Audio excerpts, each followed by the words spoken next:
Сайн уу? За шинээр гарсан Optimist гээд агаар чигшүүлэгчээ яаж хэрэглэх талаар бичлэг оруулъя. За маш олон хүмүүсд авсан байгаа. Тэгээд яаж хэрэглэх үү? За фильтрээ яаж угааж хэрэглэх үү талаар мэдээлэл оруулъя. За ингээд сайн ингээд ажиллах юм бол одоо энэ доор улаан юм гэрэл хассан байгаа. Энэ юу гэсэн үг гэх юм бол одоо энэ ус чигшүүл агаар чигшүүлэгч мэн усгүй болсон байна гэсэн. За тэр үед яадаг вэ гэхээр зүгээр ингээд монголгоод ингээд авчихна.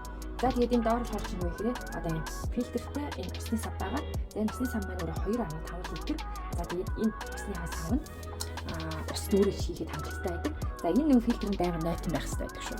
За тэгээд фильтрээ ерөнхийдөө 7 хоногт нэг 2 удаа угааж хэрэглэхийг зөвлөдөг. Хэрвээ ингээд та шууд угаалгын машинд хийж угаах чагаар одоо энэ ууз тий энэ давуу энэ фильтрийг энэ пластикаас салгаж байгаад одоо энэ гэсэн энийг болохоор чинь одоо жоохон ангуулилыг шаралцсан байгаа. Яг ингээд ийм шаралцсан байгаа үед нь угаалгын машиндаа хийгээд зүрх хэнгам талсуугээд нэгсэндээ ямар ч нэг угаалгын нутаг хийхгүйгээр угаагаад тэгээд авчна. За тэгээд ерөнхийдөө бол фильтрээ байнга ингээд нойтон байх хэвээр шүршүүрээр наргаж жагаад ингээд бац ч мазаад ч юм өөрөх ямар ч шаардлагагүй.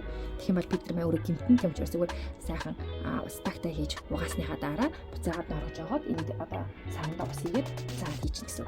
Тэгэл ажиллаж чинь гэсэн. Хэрвээ та гараар угаана гэх юм бол одоо төмпөнд ус хийж агаад тэгэнгүүт энэ бейкон суда гэж яддаг байгаа. За бейкон судаагаас нэг амны том халгыг хийгээд за тэгээ сайхан фильтрээ хийгээд твтэж агаад нэг 10 м дараа гаргаж аваад шүршүүрээр зайлаад угаахад хангалттай байдаг шүү. За би одоо болохоор ингээд ус хийгээд ирсэн байна. За усаа ингээд та бүхэн ингээд энэ савндаа хийхдээ заавал фильтр нь байгаа тохиолдолд хийгээрэй.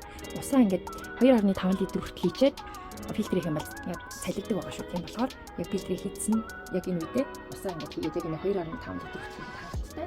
Тэгээ маш амархан ингээд харуулаад чинь. За тэгэнгүүт ингээд нүрийн хэсэг ингээд харах юм бол одоо бол унтрастай байна тий.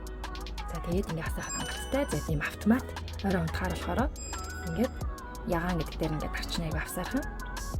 Тэгээд ямар ч дуу авахгүй дээшийг ингээд уур гарахгүй ингээд газар ингээд ороод авахгүй ямар ч вирус бактери үүсчихгүй. За тэгээд маш аюулгүй бүтэн өдөржингөө асаасан ч гэсэндээ тогт огт идэхгүй.